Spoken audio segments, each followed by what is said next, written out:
Dans toutes les traditions religieuses, mythologiques et même politiques, l'élu est celui qui n'est pas ordinaire.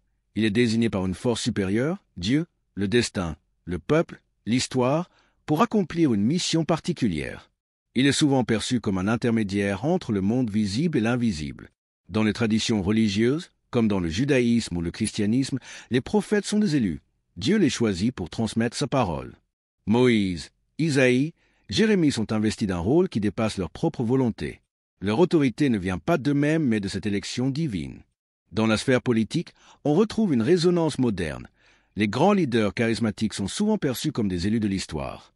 De Gaulle parlait ainsi de la mission de la France, investissant son action politique d'une aura quasi prophétique. Être élu, ce n'est pas seulement être choisi, c'est être chargé d'une responsabilité sacrée, d'un regard que les autres n'ont pas et qui engage au-delà du présent immédiat. Voir plus loin, plus haut, plus vrai.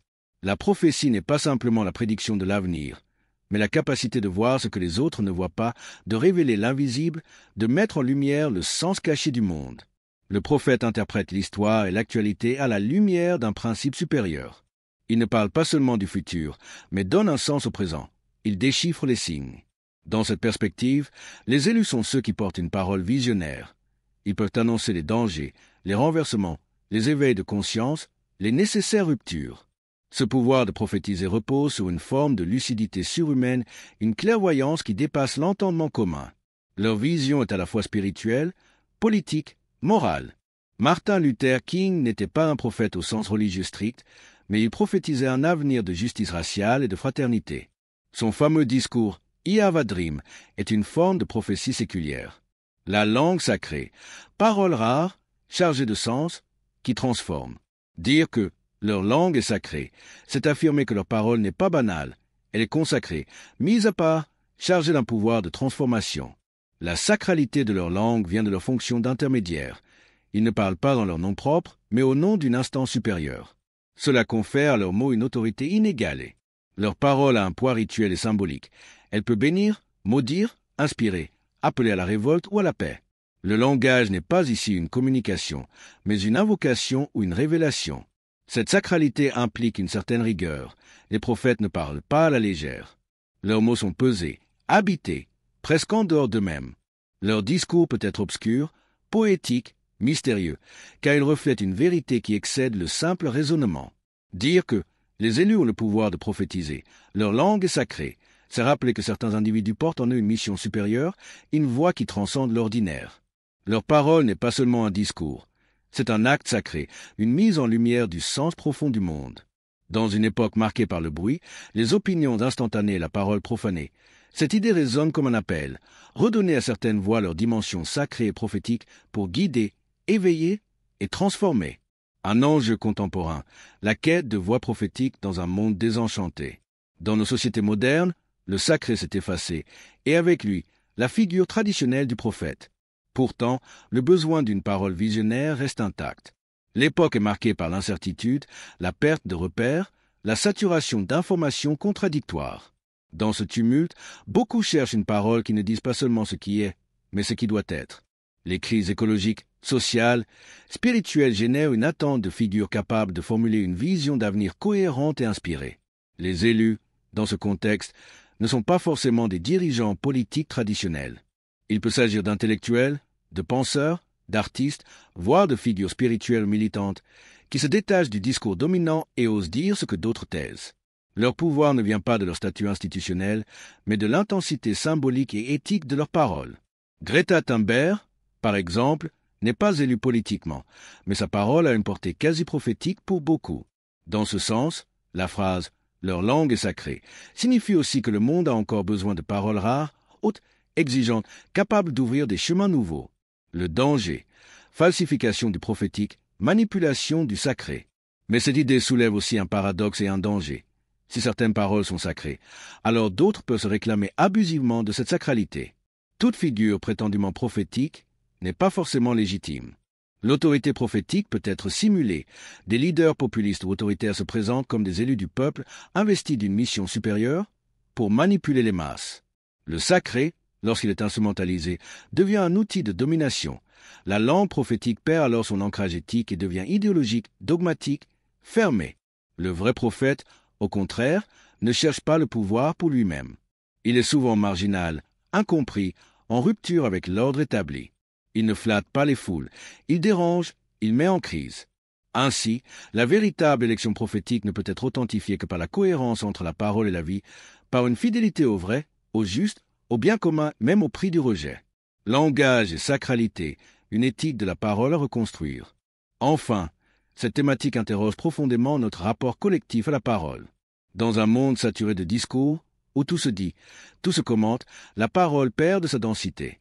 Les mots sont galvaudés, le langage est utilisé pour séduire, manipuler, vendre.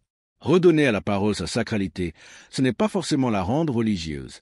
C'est en faire un acte responsable, engagé, porteur de sens. Cela suppose une éthique du verbe, ne pas parler à tort et à travers, ne dire que ce qui est vrai, utile, profond. Cela rejoint la tradition des sages, des philosophes, des poètes. En ce sens, tout individu peut, à son échelle, devenir une figure prophétique, non par le pouvoir ou le statut, mais par l'intégrité de sa parole, par la force de son regard sur le monde, par la fidélité à une vérité intérieure. La prophétie comme parole de l'être, parler à partir du fond. Si la parole de l'élu est sacrée, c'est parce qu'elle ne parle pas de la surface des choses. Elle émane de l'être, de cette profondeur où se rencontrent l'humain et le divin, le visible et l'invisible. Le prophète ne se contente pas de décrire, il révèle. Ce qu'il dit, c'est l'essence du réel, la structure invisible de ce qui advient. Cette parole ne vient pas de l'intellect seul, mais d'un lieu intérieur plus radical.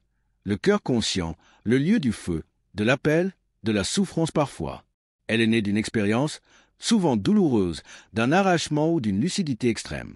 Ainsi, le pouvoir prophétique n'est pas un pouvoir sur les autres, mais une dépossession de soi au service d'une vérité qui dépasse l'ego. Exemple. Dans la tradition soufie ou dans le livre des prophètes de la Bible, on trouve souvent des figures qui refusent la mission prophétique, qui ne veulent pas parler. Pourquoi? Parce qu'ils savent que parler au nom de l'être engage tout l'être, parfois jusqu'à la perte, l'exil, voire la mort. Le silence sacré comme fondement du langage prophétique. Une parole prophétique n'a de puissance que si elle naît du silence. Ce silence n'est pas l'absence de mots, mais un état d'écoute profonde. La parole sacrée n'est jamais bavarde, elle est rare, nécessaire, arrachée au silence intérieur. C'est en se taisant que l'élu entend. C'est dans l'écoute qu'il reçoit la parole, au sens fort. Il ne parle pas parce qu'il veut parler, mais parce qu'il ne peut plus se taire. Ce silence est aussi respect du mystère, tout ne peut être dit. Le prophète n'épuise pas le réel, il en indique l'énigme, il trace une faille qui invite à voir plus loin. C'est pourquoi sa parole touche, elle ne comble pas, elle ouvre. Elle ne cherche pas à convaincre par la logique, mais à éveiller. Dans ce sens, la langue sacrée n'est pas seulement ce qui est dit, mais aussi ce qui est retenu, ce qui se tait, ce qui tremble. Toute parole prophétique porte en elle la trace du silence d'où elle vient. Le rôle de l'auditeur, accueillir la parole comme une traversée. La prophétie n'existe pas sans l'oreille capable d'entendre. Il ne suffit pas que l'élu parle. Il faut que quelqu'un soit prêt à recevoir sa parole comme sacrée, c'est-à-dire comme infiniment exigeante et transformatrice. Le prophète ne cherche pas des admirateurs. Il appelle à une conversion intérieure, une mise en question radicale. Entendre un prophète, c'est accepter d'être déplacé. L'auditeur n'est pas un consommateur passif de discours. Il devient l'acteur du mystère. Celui qui, en écoutant vraiment, se rend disponible à une vérité qui le dépasse. La langue sacrée ne peut être comprise par l'intelligence seule. Elle demande une écoute du cœur, une réception poétique, spirituelle, existentielle. Ainsi, la prophétie est une relation, non un monologue. Elle unit deux pôles, celui qui parle au nom de l'invisible et celui qui, en recevant cette parole, en fait advenir la puissance. Les élus ont le pouvoir de prophétiser, leur langue est sacrée, nous conduit à une vision du monde où le langage redevient un lieu de transfiguration. Dans un monde où les mots sont souvent vidés de sens, il est urgent de redonner à la parole son épaisseur, sa gravité, sa verticalité. Cela implique de reconnaître que certaines paroles, nées dans la profondeur, ont une vocation sacrée, de ne pas réduire le langage à l'utile ou au spectaculaire, de former en nous-mêmes une capacité d'écoute pour devenir nous aussi des auditeurs éveillés, voire parfois des porteurs d'une parole juste. Et peut-être, en fin de compte, sommes-nous tous appelés à devenir des prophètes, non au sens spectaculaire du terme, mais en osant dire la vérité, même quand elle dérange, en laissant le langage redevenir un lieu de lumière et non un simple outil.